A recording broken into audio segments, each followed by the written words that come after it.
football pick show on the Early Edge, presented by BetMGM, the sportsbook born in Vegas. I'm your host, Mackenzie Brooks, joined by Tom Casale, Emory Hunt, and Mike McClure. We are going to take you guys through week 4. I can't believe we're already at week 4 here. Give you some of our best bets, talk about the marquee matchups, get to some underdogs, sprinkle value as well. Before we get into it, let's unpack a little bit of what we saw last weekend, get our feet wet here. One of the bigger upsets we saw, Texas A&M, shout out Mike for getting that dog right, against Notre Dame here. Now, Notre Dame moves to 0-2 on the season. A lot of people want to say their playoff hopes are dead. I feel like we've seen this movie before. It was around this time last year. They lose to Northern Illinois. Then they actually go on to play Purdue, the same they are this weekend as well, which is actually interesting. But you can find them to miss the playoffs at minus 300, plus 230 to make it. I was the first one to sit here last year, Tom, and say there's no way they can win out and do this thing. Do you think there is still value? Is there still hope alive for this Irish team? Well, there's still hope if they win the rest of their games. You know, I don't want to be the bearer of bad news to people who don't like Notre Dame.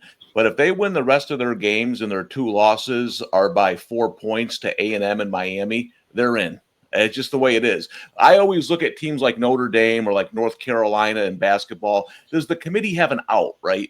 Last year they had an out with Alabama. They lost to Vanderbilt and Oklahoma. You know, so you didn't have to put them in. But with Notre Dame, if they beat USC, Boise, Navy, Arkansas, that's a pretty tough schedule. And to lose those 2 games by the 4 points, that gets them in, I think. But they have no room for error. I wanted to bet Notre Dame if they lost one of their first 2 games. They lost both. So now you have to be perfect the rest of the way. But if they do make it, if they run the table, they're in. I don't hate the bet at plus 230. I know. I don't want to like it. Like, I literally am like, there's no way you can do this. But unfortunately, there is a way for them to win out if you look at their schedule here. So, Mike, do you think they're alive to win out like they did last season after Northern Illinois? I do. I think there's very little doubt that they're live to win out. I actually think winning out is probably the most likely outcome. I still question if it's enough. And the reason for it is the opponent they lost to, not a good situation. Texas A&M is going to be a fringe college football playoff team now with a signature win over Notre Dame head-to-head. A 3-loss Texas A&M is getting in over a 2-loss Notre Dame, in my opinion, when you account for the head-to-head. Because look at the Texas A&M schedule, what's coming up. They play at Death Valley LSU, at Texas, and then they have another game here that they could potentially lose, whether it be Auburn or Florida or on the road at Missouri. So any of those games that they are likely to lose are likely to be road games against top 10 ranked teams in the SEC. I think that's the problem. I think if the Irish had beaten them and then lost this next game to Purdue, they'd have a better shot of getting in still. I think it's going to come down to those 3-loss SEC teams this year. We saw them not really get in last season. I think that changes this season. They put the 3-loss SEC team in. I would not bet the Irish to make the playoff. See, that's the thing, and I think it's so screwed up, and I do believe is what's going to happen. The Northern Illinois loss was such a fluke last year and had nothing to do with head-to-heads that it was almost better to lose to a team like that instead of a Texas A&M, who I agree, a 9-3 Texas A&M should be getting in over a 10-2 Notre Dame. Interesting situation to be in. I feel like you see, whatever you're going to get from the ACC and whatever you're going to get from the SEC is probably going to be the path in for Notre Dame. Emory, would you agree there? I think you guys are burying the lead here with regards to Notre Dame, and you guys are talking around the major issue that's changed from last year to this year. That defense gives up a ton of points. So even though they may have a chance to run the table on paper, yeah, you could see them winning out and getting into the postseason. But when you look at who they are playing in some of these games, Arkansas is going to put up 40 points. Navy may actually put up 25, 30 points against Notre Dame. And if you're finding yourself, like they did against Texas A&M, in one of these back and forth scoring games, anything can happen. So I think they stubbed their toe once again. A 3-loss Notre Dame team, despite the brand name, despite the fanfare, despite this being a TV product, will not make the postseason. They have to run the table if they want to get in.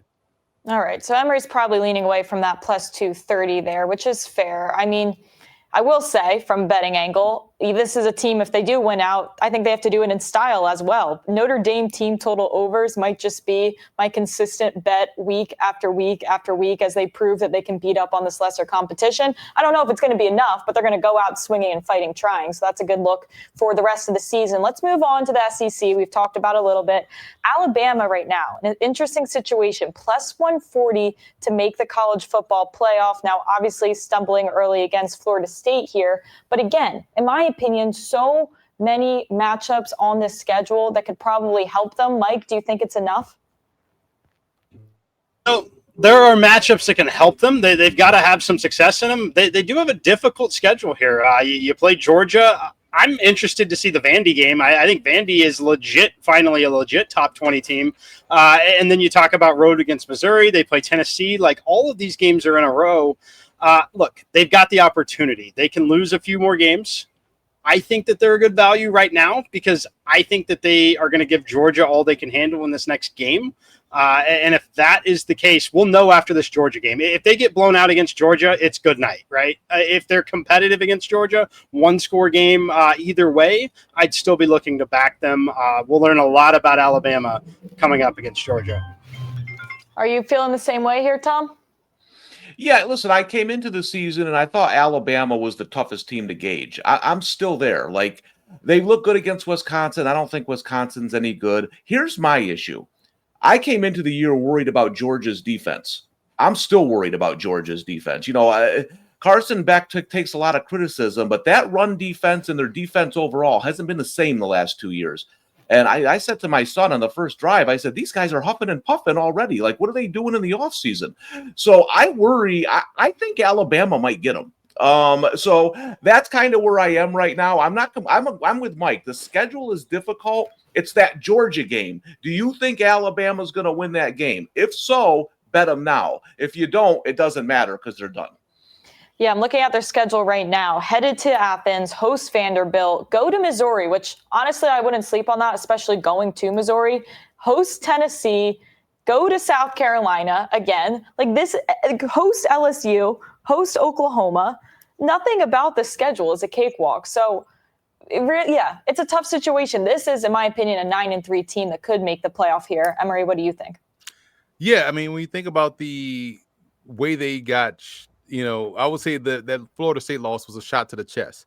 So at the end of the day, that woke those guys up. So what we're seeing from Bama, albeit in a short sample size, are these guys really locked in? And if they're playing like they're playing now, the rest of the way, they're going to be a tough out. Because remember, it is also about style and how you look playing in. They would have a better case of getting in as a 3-loss team more so than a Notre Dame, because everyone will, their brand name and everybody will want Bama in, and Bama is playing their best ball. It's the same case we kind of made last year for South Carolina getting in for the having 3 losses, but this time it'll actually benefit a team like Alabama. I think that Florida State loss really woke those guys up, and I like how they're playing now. Fair enough. All right, let's move on to the ACC, get a pulse check here. We got to start with the captain of the Georgia Tech fan club here, Emory Hunt. Let's just hear it for Emory. Quick round of applause for our guy. Really just, she shouted them out. He had it. Let's talk about your Georgia Tech team. Let's talk about Haynes King. Obviously looked great against Clemson. Maybe it's Clemson just being a bad football team. Maybe it's also Georgia Tech being an awesome football team. Maybe it's a little bit of both. But Emory, where is the ceiling for your Georgia Tech team here?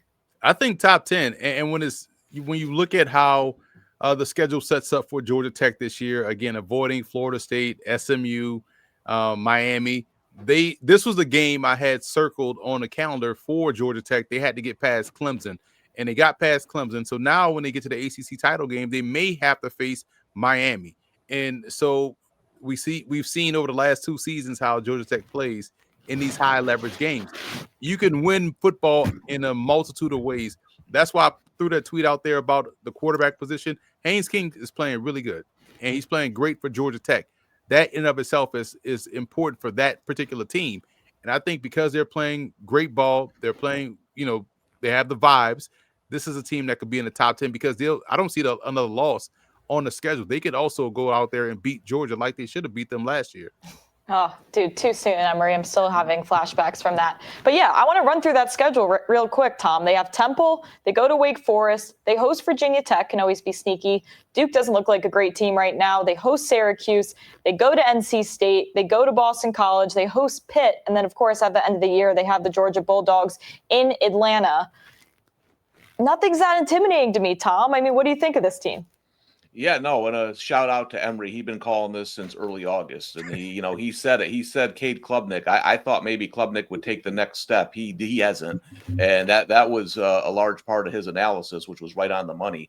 Listen, there's two teams in college football I think have the two of the better coaches are Georgia Tech and Vanderbilt. You better come to play when you play those teams because they may not have your talent, but they're showing up every week, right? And I think there's that Georgia Tech, if their schedule was a little bit harder, I might be, I don't know, but I think they're in great position to make the ACC championship game.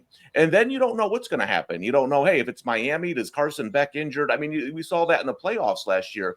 So I think right now Georgia Tech has a clear path, barring any big upsets, to be playing for the ACC title in December. Yeah, it's funny. Back in the summer, and I'm sure it shows with you guys too, I was saying to just play the field, bet on Louisville, Georgia Tech, SMU, and just, hope they make it and it's against Miami or Clemson here and they can take them down. It still feels like that's alive. I like the Ponies a lot. I still think in the power rankings, I know they lose to Baylor in a non-conference game. I think they could still go out and win the ACC championship. Mike, where do you stand with Georgia Tech when it comes to this conference championship?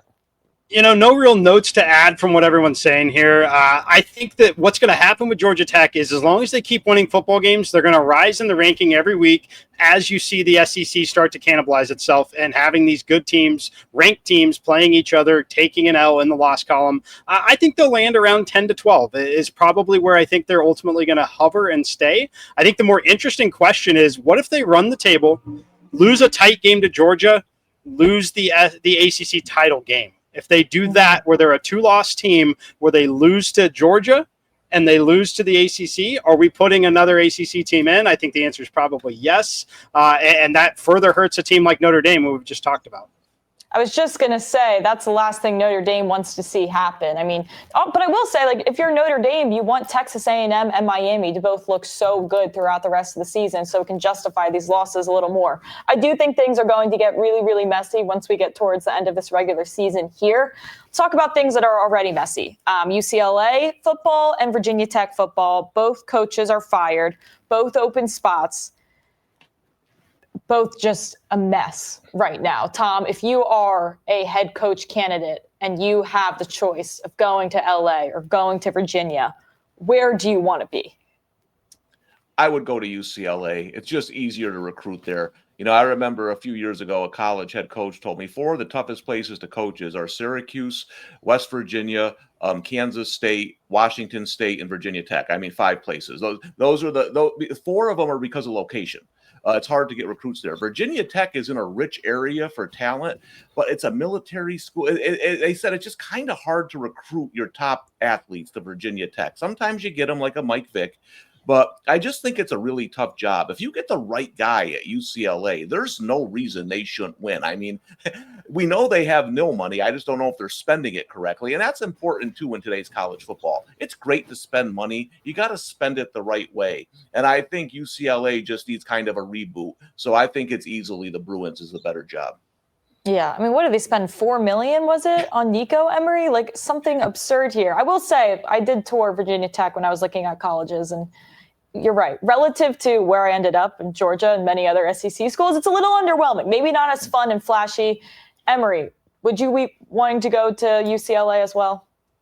Pasadena is gorgeous. Having been out there, you could always sell me on Pasadena. That was an easy choice for me. But this is a big philosophical discussion, to be honest. When you think about it, I feel like UCLA is in the same spot as Tulane. One, I've always held this thought, and it has proven to be true a lot of times. When you are a major program in a major metropolitan city, it is hard to recruit those inner city kids because they're always wanting to go away from home. Case in point, myself, Tulane was 2 blocks from my high school. I literally could have gone to Tulane. The reason why I didn't go to Tulane because I didn't want to be on the same street for another 5 years. I was like, nah, I got to get out of here. And so That's the problem that you see with Temple, UCLA, Miami at times, USC, you know what I'm saying? So it happens. But another problem is, this is the same thing I saw with Tulane. UCLA needs an on-campus stadium. You see this with Temple too. They need one. Tulane built one because the student body wasn't going to go to the Superdome, which is only like 5 miles away, but that's a lifetime away for college students that wants to tailgate and do all those things. When you have an on-campus stadium, you can have all kind of fun right there, go to the game, and go right back to having fun outside the stadium. If they do that, they're already going to be ahead of the curve. And you still have that pipeline that Tom talked about with the JUCOs and all those things like that.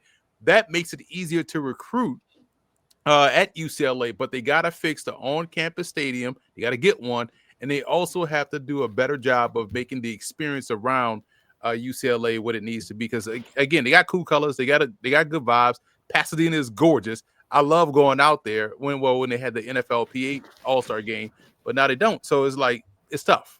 Yeah, that's the thing. The potential is huge. Mike, I'm not going to make you go too deep into the P's and Q's of head coach Mike McClure, but if you have anything to add, get it off your chest. Yeah, I mean, it's clearly UCLA, especially in the days of NIL, where it's a little easier to recruit, a lot more money in the ecosystem in general. I know Virginia Tech's still a very wealthy spot, but it's also the weather. Look, I personally think that UCLA, if things don't go well and it goes south, people don't care nearly as much as the East Coast crowd does at Virginia Tech as well. So clearly UCLA here. Yeah, they got enough other things going on here. It does give me a little bit of the LA Chargers vibe where it's like they don't have this strong, real fan base, but it just is in LA, and that's an awesome place to be. All this aside to say, it's time to make some money. After the break, we're going to talk about some marquee matchups, 2 top 25 matchups. In fact, we are back with some big games coming up next with our best bets.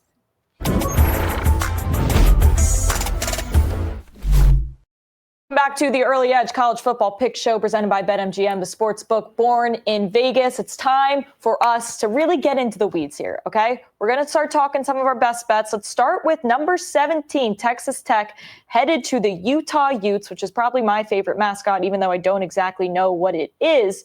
But real quick, we have the Utes who are 3-0 against the spread so far on the season, but you do have Texas Tech, who has covered 4 straight road games, tied for their longest streak since 2000. Now, take with that what you will, gentlemen. Tom, what is your best bet for this game? Yeah, I don't think we know anything about either team yet. They both beat 3 bad teams. Utah faced UCLA, but they just fired their coach, so you can't take much into that. I'm just going to go what I thought in the preseason.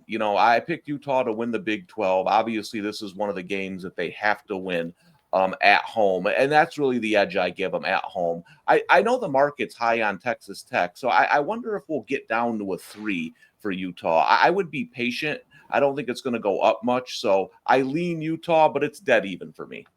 Yeah, and that's the beauty of doing these shows earlier in the week. We can start to just look at lines. People watching can monitor them as well. Mike, I see you're enjoying the underdog situation here. Tell me about Texas Tech. Yeah, I like Texas Tech on the money line here. I've liked this team preseason quite a bit. Played them a little bit to make the college football playoff earlier this summer. Plus 590 was the payout on that. And it comes down to NIL and just transfer portal. They've got as much money as any school in college football and will have for years to come. And I think it really is a situation kind of like Michigan in that it might be happening a little earlier than we thought. I definitely love Texas Tech in the Big 12 going forward and like next year and beyond.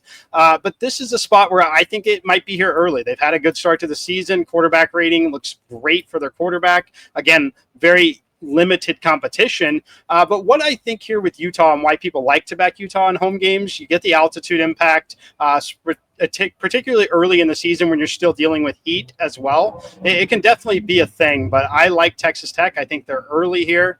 I think they win this game outright. Yeah, one thing about Texas Tech that I like is their defense. And I know we're talking about a lot about their offensive improvements, but we're seeing a lot from their defense that they spent some NIL money on as well.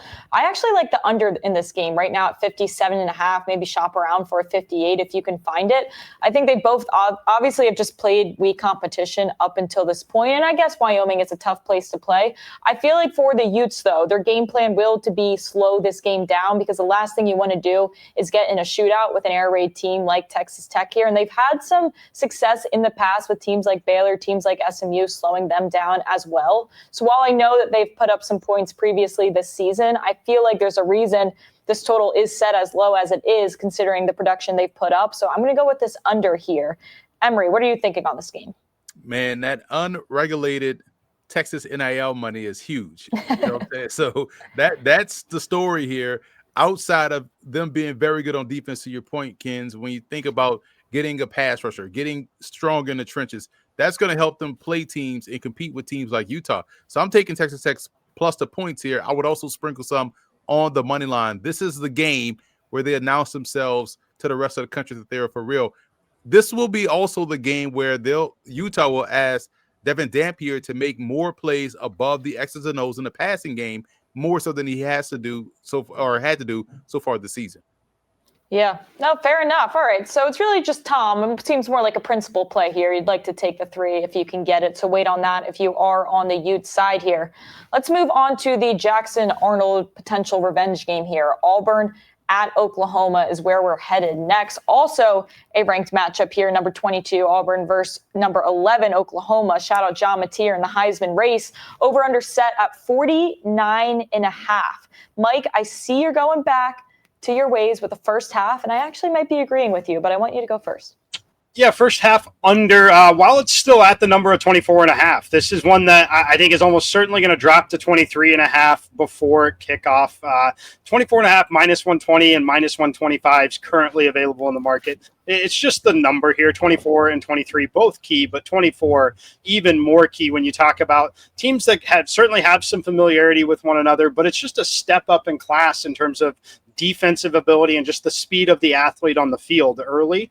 So I think that there's a little bit of a feeling out period here, and I think it's a slow mover early when under 24.5 here.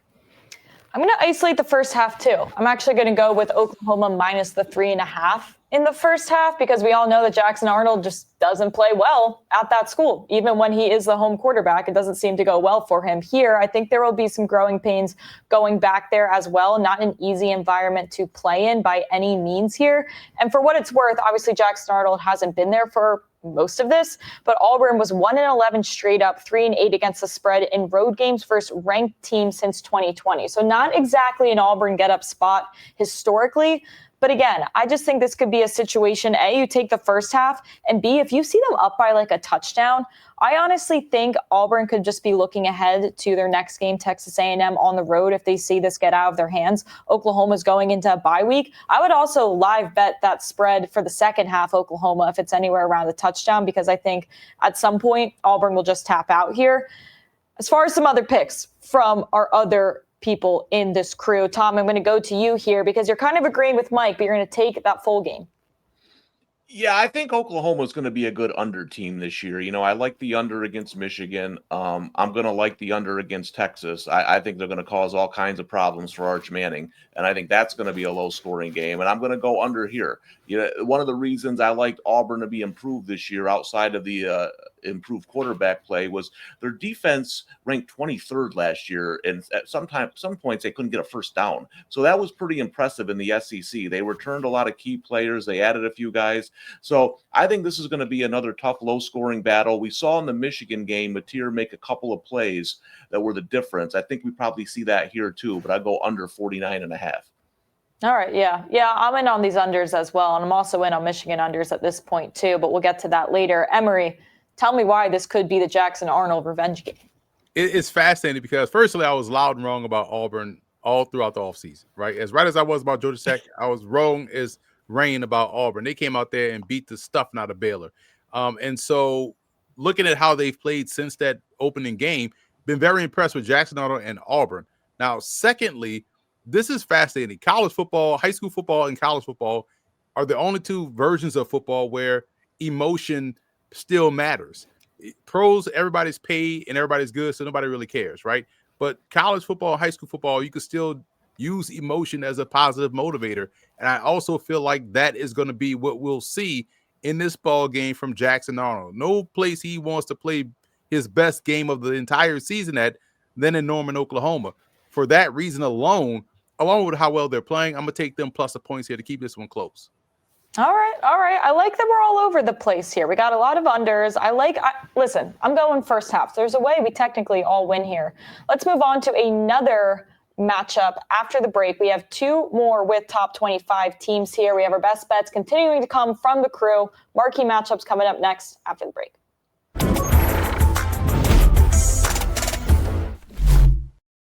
Welcome back to the College Football Pick Show on the Early Edge, presented by BetMGM, the sportsbook born in Vegas. The crew is still here, and we move on to some more marquee matchups. We're going to the CBS game of the week. I will be boots on ground in Lincoln, Nebraska, as they host Michigan. Michigan 2.5-point road favorites here, over under sitting around 45.5, 44.5, around the same number here. A few trends we have for this game. I want to make sure I get them right. Michigan 4-0 straight up and against the spread in their last 4 games versus Nebraska, which is important to note here, but curious if anyone's fading this or following it.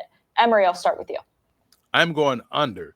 I like Michigan unders just as much. Tom loves Oklahoma unders. I think this is going to be an under team. And also, when you think about Michigan and how they play, they're going to muck this game up.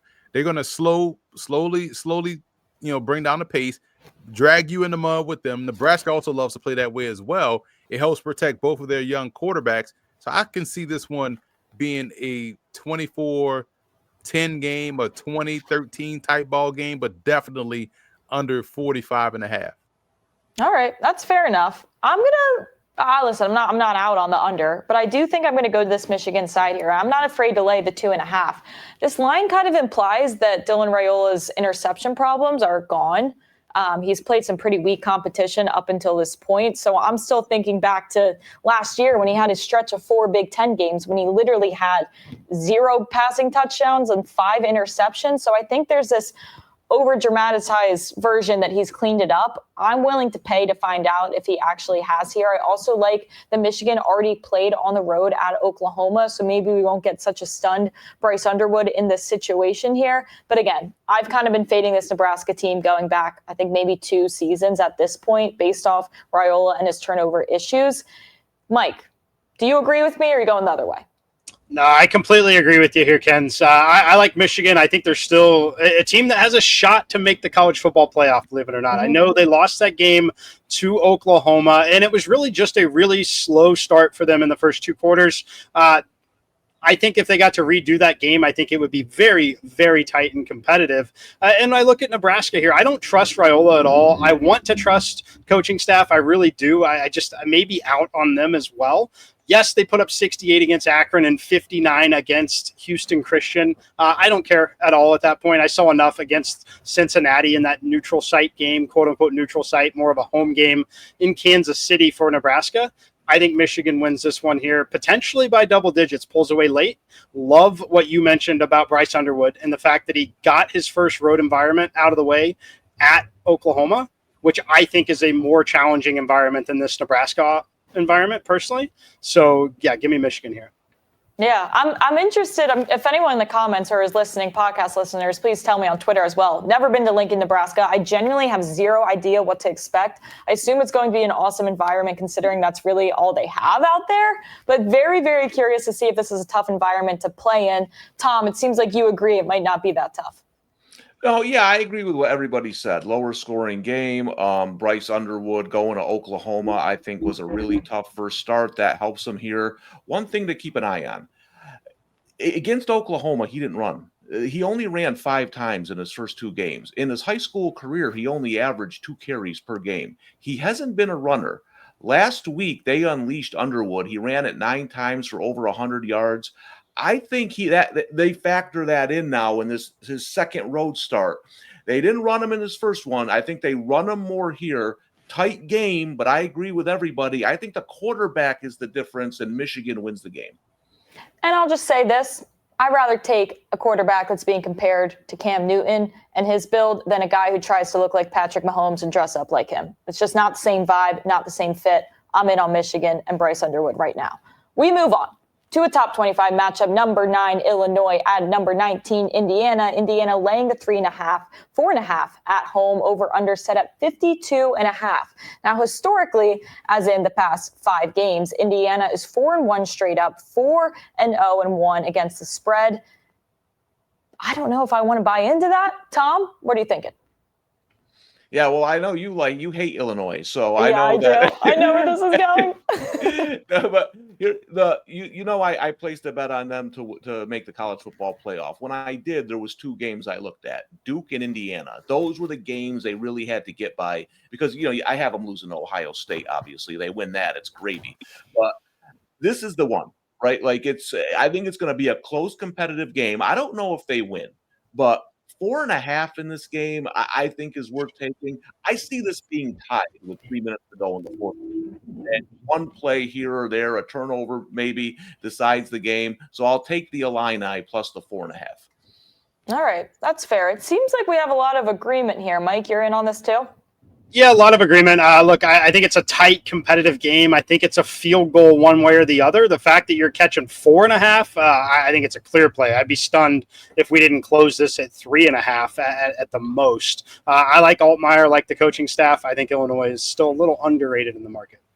Yeah, this is kind of I'm not so high on this. It's not anything I'm betting the house on here. I do not like the 4.5. I would say maybe putting like an Indiana money line and a 2-leg parlay or a 3-leg money line parlay, I'd feel a lot better about. I'm just not that sold on Illinois, as I've mentioned numerous times throughout the summer here, but nothing I'm feeling crazy about. Emory, do you want to convince me the other way? They have the better defense in this matchup, and they've played the tougher opponents going into this ball game. I think they are collectively the better team. I just find it funny that Indiana, they struggled against Old Dominion. They took their frustrations out on Kennesaw State and the poor Sycamores last week. Like, this is finally a matchup of someone their own size. So I like Illinois in this ball game as well.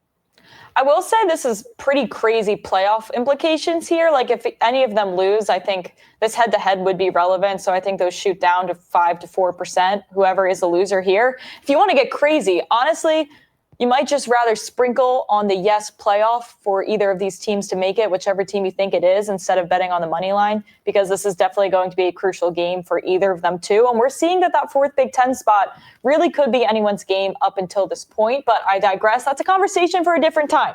When we return from the break, we are giving out our best bets. I am not holding you guys to any specific games. Let's get silly. Let's get sicko mode. We'll see you guys after the break.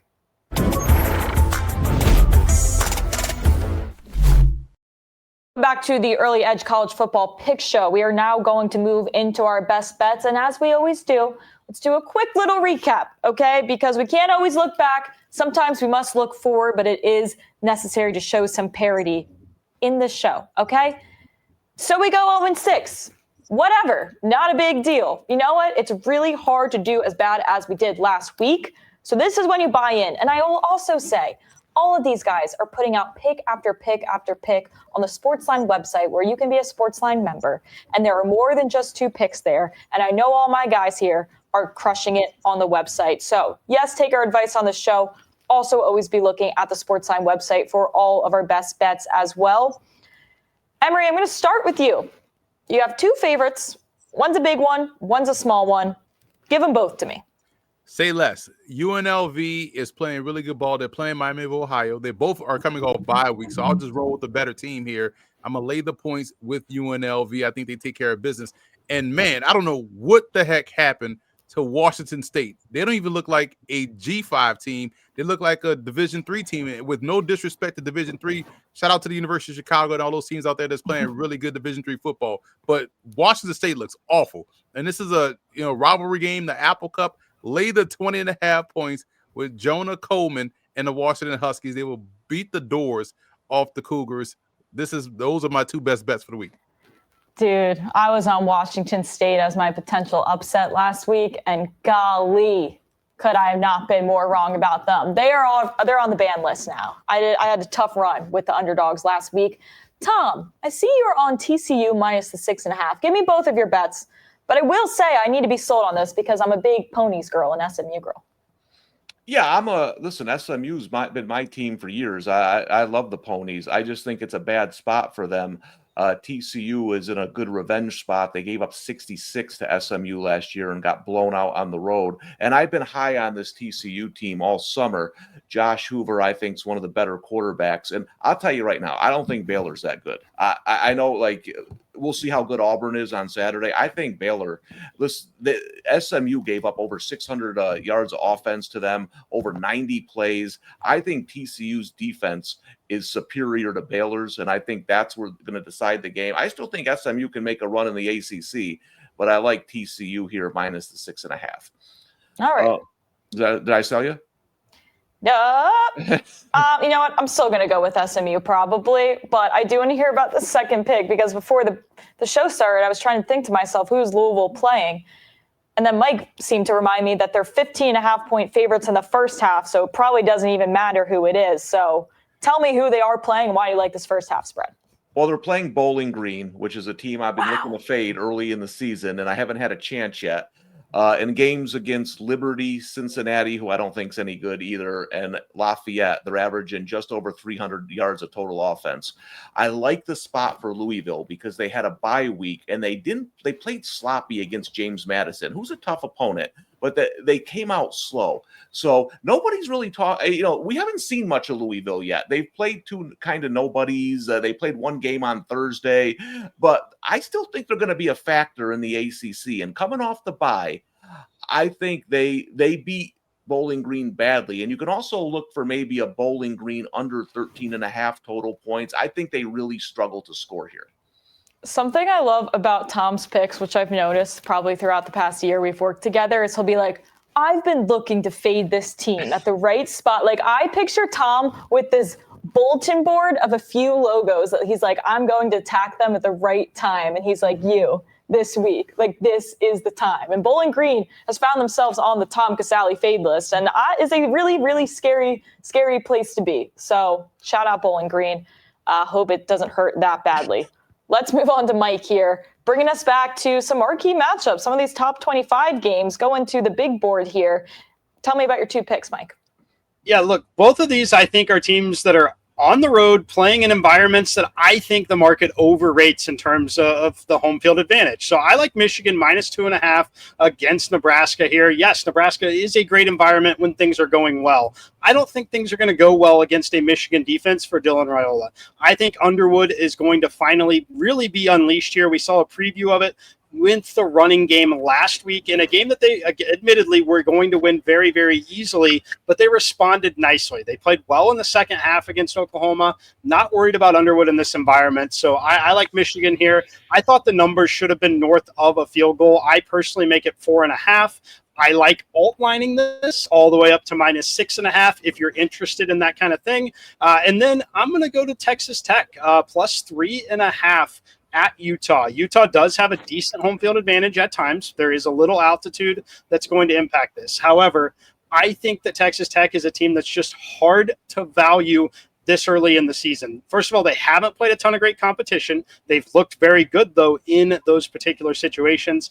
I think, like we've all mentioned on the show, they've got the defensive line. That is one area that they really went to work in the transfer portal in with the NIL money that is going to be running extremely deep there in Lubbock for years to come. I think they can put some pressure on it and really win this game with their defense, put the offense in great position. Give me Texas Tech here. I think they win this game outright.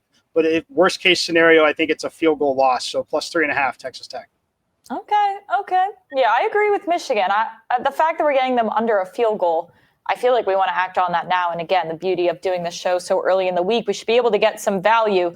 Let's do a quick recap of the team's best bets. As I mentioned, it statistically would be really impressive to have the same poor week we did. So this is when you buy in. Emory is on UNLV minus the 2.5. Washington minus the 20.5 against Washington State.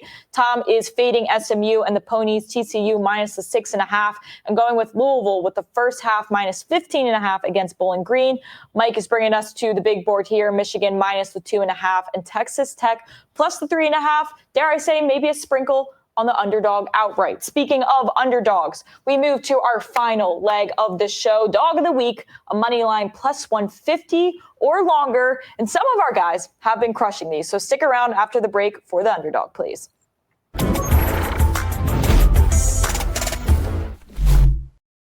back to the Early Edge College Football Picks show. I'm joined by Emory and Tom. To finish this out here, we have some underdogs. And Tom, may I also give you an ace golf clap for your streak that you're on? I believe 3-0 on said underdog picks. And he did demand a graphic, and we will have a graphic to show for that. But Tom, you do have the right to go first.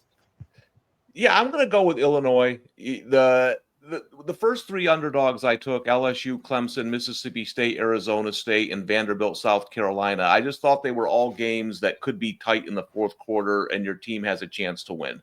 And that's what I think this is. I mean, I don't know who's going to end up winning, but I don't see it being a blowout on either side. So give me the Illini, stay in close with a shot to win in the fourth quarter. All right. You love your Illini. You know, I'm going to go to SMU while we're on the topic of me and you disagreeing. I do think SMU is alive to win this game because if they do beat Baylor in that game and they play the way they did for the first 3 quarters, this would not be the underdog situation. Like, I don't think it'd be 6.5. Honestly, I think it would probably be closer to a pick 'em if they just controlled the game that they started. So give me the Ponies plus the 200. I do feel like TCU is a very similar team to Baylor here, but I don't think they're even as good at running the ball here. I think their running back against Samford had 43 yards. Okay, so take for that what you will. Again, I just think it's a revenge spot for SMU. I'm always going to be a fan of this team, and I just think this is a principal play of they probably wouldn't be 6.5-point dogs if they had just beat Baylor and played normal football for the rest of the game after the first 3 quarters here. So that's who I like. Emory, you are taking us on a long shot road here. Tell me what you got. Michigan State is so fascinating because I feel like they play at the most obscure times every week. Like, you just look up on a Friday, like, is that game live or is it delayed? Or, oh no, that's a live game. It's Michigan State playing somebody, right? And so this week they go out to USC. And what's fascinating about Michigan State this year, they're actually pretty doggone good. Aiden Childs has been playing solid football. He hasn't been able to turn the ball over a lot like he did last year. He's being efficient. He's been a good game manager. And they're playing complementary football. I love how USC is playing. I think this is a great spot for Michigan State to get the upset at plus 500. I like the Spartans. Wow. Love to see a big dog on the board like that, plus 550. And we don't have Mike with us anymore, but I do want to give out his pick that is not an underdog, but it is still greater value than plus 150. Plus 166. He's taking the Michigan alt spread minus 6.5. He does believe in Bryce Underwood and this team getting it done in Lincoln, Nebraska. So again, still a good value play. That's what the segment is all about. Let's do a quick recap of the dogs of the week. We have Emory with Michigan State at USC plus the 550. Tom is taking Illinois outright, and he is 3-0 on this show. Okay, just remember that when you're making your picks this weekend. Thank you. Mike is on Michigan minus 6.5 alt spread plus 166, and I am on the Mustangs on the Ponies plus the 200 at TCU. All right. Gentlemen, that was a lot we just went through today. Love that we get it done early. Love that we can help out the team here. It's always a pleasure. You can always find us at 12 o'clock typically on CBS Sports Network. We had a little bit of conflicting schedules this week, but we will always get our stuff to you. Emory, Tom, and to Mike, thank you for joining us. This is the Early Edge College Football Pick Show on CBS Sports Network.